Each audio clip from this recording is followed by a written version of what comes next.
وَقُلْ جَاءَ الْحَقُّ وَزَهَقَ الْبَاطِلُ إِنَّ الْبَاطِلَ كَانَ زَهُوقًا۔ الحمد للہ وکفا وسلام علی عبادہ الذین اصطفیٰ اما بعد۔ سامعین، بد شکل، بدبودار، بد سخن، بد فطرت یتی نرسمہانند نے پاک سیرت، پاک نہاد، پاک سخن، حسین صورت پیغمبر صلی اللہ علیہ وسلم کی شان میں جس طرح کی گستاخیاں کی ہیں، ان سے ہر مسلمان کے دل چھلنی ہے اور طبیعت افسردہ۔ سچ یہ ہے کہ اہل ایمان عجیب قسم کی بے چینی میں زندگی کی سانس لے رہے ہیں، گویم مشکل وگرنہ گویم مشکل۔ ایک طرف کورونا کے عنوان سے زندگی تنگ ہے اور دوسری جانب اس انسان نما خنزیر کی جانب سے تکلیف دہ باتوں کا نہ تھمنے والا سلسلہ۔ مسلمان کرے بھی تو کیا اور جائے بھی تو کہاں؟ امانت اللہ خان نے ٹویٹ کیا تو پورا حزب الشیطان ہم آواز ہو گیا۔ اس وقت کا قومی میڈیا بھی حزب الشیطان ہی کا اہم حصہ ہے۔ سچ کہیے تو موجودہ دور حزب اللہ اور حزب الشیطان سے کڑے مقابلے کا زمانہ ہے۔ بس غم اس کا ہے کہ حزب اللہ ٹکڑوں میں منقسم ہے اور حزب الشیطان بنیان مرصوص بنا ہوا۔ حضور صلی اللہ علیہ وسلم کے عہد کے عباد اللات والعزیٰ کے بارے میں اللہ نے کہا تھا، تحسبهم جمیعا وقلوبهم شتیٰ، یہ لوگ بظاہر متحد ہیں اور در پردہ منتشر، لیکن ہمارے زمانے کا حزب الشیطان بظاہر منتشر ہے اور بباطن متحد۔ یہی وجہ ہے کہ نرسمہانند جیسا خبیث ابھی تک آزاد گھوم رہا ہے اور نبی پاک صلی اللہ علیہ وسلم کے طفیل میں سانسیں لینے والا محسن کائنات صلی اللہ علیہ وسلم کے خلاف ہی زہر اگل رہا ہے۔ اب سوال یہ پیدا ہوتا ہے کہ ملک کی موجودہ صورتحال میں ایسے گستاخ کے خلاف کیا تدبیر ہو سکتی ہے؟ میرا خیال یہ ہے کہ اگر کچھ کرنے کی ہمت نہیں ہے تو مسلمان اس کا تذکرہ ہی نہ کریں، اپنے سوشل میڈیا پر اس کا حوالہ ہی نہ دیں۔ ہم جتنی بار اس کا نام لیں گے اسے ٹونک ملے گا۔ کتا بھونکنے لگے تو جواب میں ہم دامن بچا کر گزر جاتے ہیں یا اسے لٹھیا ڈالتے ہیں، لیکن ہم سے یہی نہیں ہوتا۔ ہر آدمی یوٹیوب پر ایک چینل کھولے ہوا ہے اور اس کی توسیع و ترویج کی فکر میں ایسی خبیث ترین چیزوں کو جگہ دے رہا ہے۔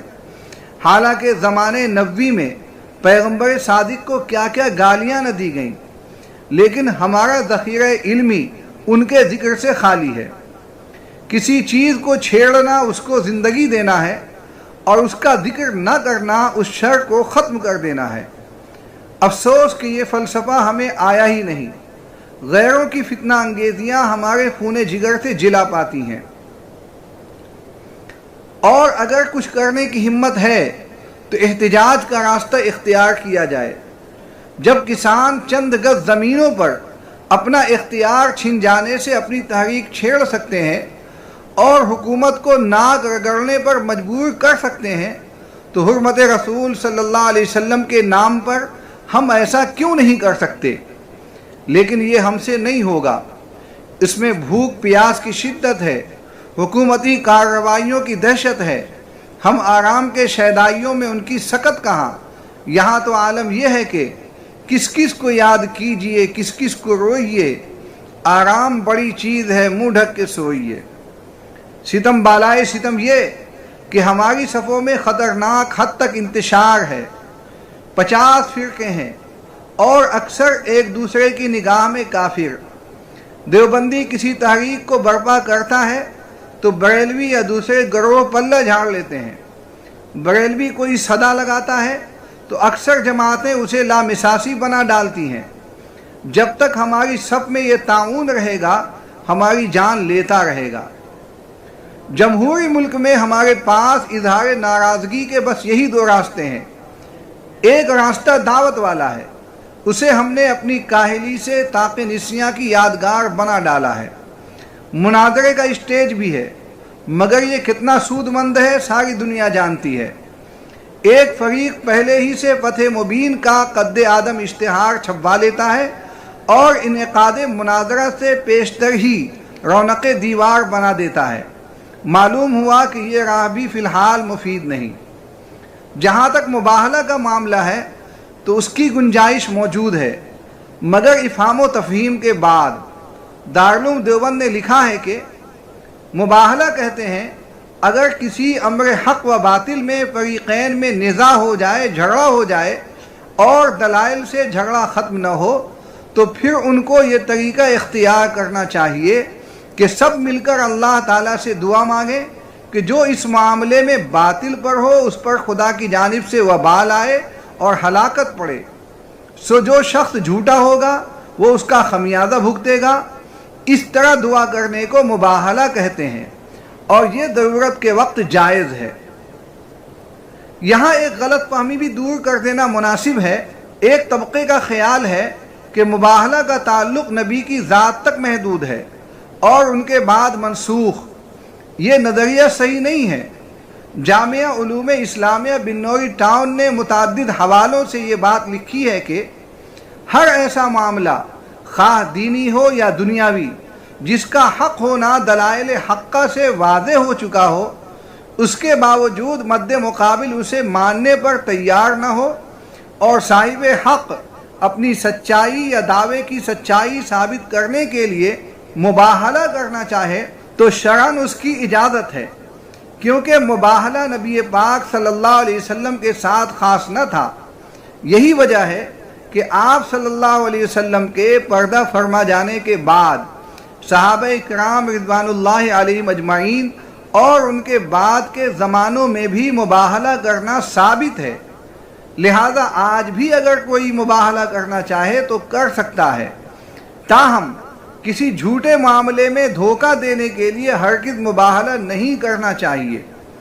حافظ ابن حجر عسقلانی رحمۃ اللہ علیہ نے مباہلہ کے حوالے سے تجربہ نقل کیا ہے کہ ناحق مباہلہ کرنے والے کو مباہلہ کے بعد سال بھر بھی جینا نصیب نہیں ہوتا، یعنی سال مکمل ہونے سے قبل ہی وہ اللہ کی پکڑ کی لپیٹ میں آ جاتا ہے۔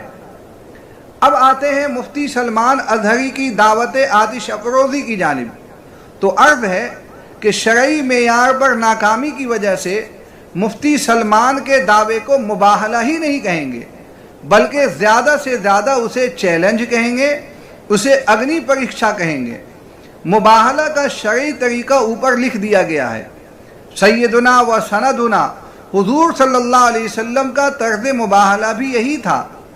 حضرت عیسیٰ علیہ السلام اللہ کے بیٹے ہیں یا نہیں کے عنوان سے نجران کے وفد سے بحث و مباحثہ ناکام ہو گیا تو اللہ تعالیٰ نے آیت مباہلہ نازل فرمائی، جس کا خلاصہ یہ ہے کہ دونوں فریق اپنے گھریلو افراد کے ساتھ کسی میدان میں اکٹھے ہو جائیں اور ہر فریق نہایت تذلل اور عاجزی کے ساتھ کہے کہ اے اللہ، ہم میں جو جھوٹا ہے اس پر لعنت برسائیے۔ سیرت میں آتا ہے کہ آپ صلی اللہ علیہ وسلم حضرات حسنین، فاطمہ اور حضرت علی کو لے کر میدان کی جانب بڑھے۔ عیسائیوں نے پہلے ہی ہار مان لی اور مباہلہ نہیں ہو سکا۔ تاریخ میں ایسے واقعات بکثرت موجود ہیں کہ اللہ والوں کو آگ نے کوئی نقصان نہیں پہنچایا۔ سیدنا ابراہیم علیہ السلام ہیں، مشہور تابعی حضرت ابو مسلم خولانی ہیں، سیدنا خالد بن ولید رضی اللہ تعالیٰ عنہ نے زہر کا پیالہ پی لیا اور انہیں کچھ نہیں ہوا، لیکن یہ سب بطور مباہلہ نہیں تھا۔ اول الذکر دو شخصیات کو زبردستی جھونکا گیا تھا۔ رہا خالد بن ولید جیسے جلیل القدر صحابی کا معاملہ تو وہ اس تاثر کو ختم کرنے کے لیے تھا کہ زہر فی نفسہ قاتل ہوتا ہے اور ارادہ خداوندی کو کوئی دخل نہیں۔ کچھ لوگ جارج کے ساتھ اس مباہلے کی بات کہتے ہیں، یہ خالص افسانہ ہے۔ ہاں، شاہ عبدالعزیز محدث دہلوی رحمۃ اللہ علیہ کے آگ میں کودنے کی دعوت دینے والی بات صحیح ہے۔ مشہور زمانہ پادری فنڈر نے مسلمانوں کو چیلنج کیا کہ اگر تم سچے ہو تو قرآن لے کر آؤ، میں انجیل اور بائبل لے کر آتا ہوں۔ تم اپنا قرآن آگ میں ڈالو، میں اپنی کتابیں نظر آتش کرتا ہوں۔ جس کی کتاب جل گئی اس کا دین سچا ہے۔ شاہ عبد العزیز محدث دہلوی نے فرمایا ایسا نہیں، یوں کر لو، تم اپنی کتابیں لے کر آگ میں کودو اور میں اپنا قرآن لے کر آگ میں گھستا ہوں۔ جو زندہ بچ گیا وہ برحق ہے۔ وہ گھبرا کر بھاگنے لگا۔ لوگوں نے پادری کو پکڑا اور وجہ پوچھی تو کہنے لگا کہ انجیل پر تو مسالہ لگا لیا تھا تاکہ آگ نہ جلائے، اپنے جسم پر نہیں لگایا تھا۔ اللہ جانے یہ واقعہ سچا ہے بھی یا نہیں۔ اگر سچ بھی ہو تو ہمارے لیے معیار قرآن و سنت ہے، اور قرآن و سنت میں مباہلہ کا جو طریقہ ہے وہ آپ نے اوپر پڑھا۔ مفتی سلمان ازہری کی دعوت آتش افروزی پر بریلوی طبقے نے بھی سوالات کھڑے کیے ہیں، انہیں بھی پڑھ لینا چاہیے۔ عنوان قائم کیا انہوں نے، دعوت مباہلہ دینے والے علماء سے چند باادب سوالات۔ نمبر 1، مباہلے میں آپ کا دعویٰ کیا ہے اور آپ کے مخالف کا دعویٰ کیا ہے؟ نمبر 2، آپ کا دعویٰ جو بھی ہو اس کی حقانیت کو ثابت کرنے کے لیے شریعت کیا آگ میں کودنے کی اجازت دیتی ہے؟ اگر ہاں تو اس کا ثبوت شرعی درکار ہے۔ نمبر 3، کیا ایمان کا معیار آگ میں کودنا اور آگ کا نہ جلانا ہے؟ اگر ایسا ہے تو اس کو دلائل شرعیہ سے مبرہن کیجیے۔ نمبر 4، اس طرح کی دعوت مباہلہ دینے کے لیے شرعاً کوئی شرط بھی ہے کیا؟ اگر جواب اس بات میں ہو تو وہ شرطیں کیا ہیں؟ نمبر 5، اس قسم کی دعوت مباہلہ ہر کلمہ گو جو ضروریات دین کا منکر نہیں، کیا وہ دے سکتا ہے؟ نمبر 6، دعوت مباہلہ دینے والے کا ایمان و عمل کس معیار کا ہونا چاہیے؟ 7، آگ کی خاصیت جلانا ہے، اس وجہ سے اگر کودنے والا جل گیا تو کیا اس بنیاد پر اسلام کو ناحق سمجھنا اور اس سے برگشتہ ہونا لازمی ہے؟ اگر ہاں تو ثبوت چاہیے، اگر نہیں تو مباہلہ چہ معنی دارد۔ نمبر 8، اس ترقی یافتہ اور خطرناک ترین زمانے میں کوئی ایسا کیمیکل جس کے لگا لینے سے اس پر آگ کا اثر نہیں ہوتا، اگر غیر مسلم اس کا استعمال کرے، اس بنیاد پر وہ جلنے سے بچ جائے، تو کیا اس کو حق اور معاذ اللہ اسلام کو باطل کہا جا سکتا ہے؟ نمبر 9، آپ کو اس دعوت مباہلہ کا اہل کس نے بنایا ہے یا آپ از خود بن گئے ہیں؟ نمبر 10، آپ کی ذات کیا معیار حق ہے؟ اگر ہاں تو اس کی دلیل چاہیے۔ واضح ہو کہ آپ اگر جل بھی گئے تو اسلام کا کچھ نہیں بگڑے گا اور نہ پختہ ایمان والے کبھی برگشتہ ہوں گے۔ البتہ ان پڑھ مسلمان بے دین ہو سکتے ہیں، آخر اس کا ذمہ دار کون ہوگا؟ براہ کرم برا نہ مانے اور ان کا شافی جواب عطا فرما کر ہمیں مطمئن کریں۔ مخلص سید آل رسول حبیبی ہاشمی، سجادہ نشین، خانقاہ قدوسیہ، بھدرک شریف، اڑیسہ، انڈیا۔ باتیں بہت سی ہیں، خلاصہ یہ کہ مفتی سلمان ازہری کا عمل مباہلہ نہیں کہا جا سکتا، یہ زیادہ سے زیادہ اگنی پریکشا ہے، اسے تحدی اور چیلنج بھی کہہ سکتے ہیں۔ اگر مفتی صاحب چیلنج کا مسنون طریقہ اپناتے تو بے تکلف تائید کے بارے میں سوچا جا سکتا تھا، لیکن بحالت موجودہ تائید کی کوئی صورت نہیں ہے۔ مفتی صاحب کی دعوت آتش افروزی نے سیاہ باطن ہندوؤں کو اور بھی بھڑکا دیا ہے۔ پہلے ایک نرسمہانند مکروہ شکل لے کر سامنے آیا تھا، اب ہزاروں نرسمہانند تیار ہو چکے ہیں۔ ہمیں جوش میں ہوش کبھی نہیں کھونا چاہیے۔ اللہ تعالیٰ سے دعا ہے کہ ہمیں ہر کام سلیقے سے انجام دینے کی توفیق عطا فرمائے اور اسلامی تعلیمات کے مطابق ہی زندگی گزارنے کی اور دعوت دینے کی توفیق بخشے۔ وآخر دعوانا ان الحمد للہ رب العالمین۔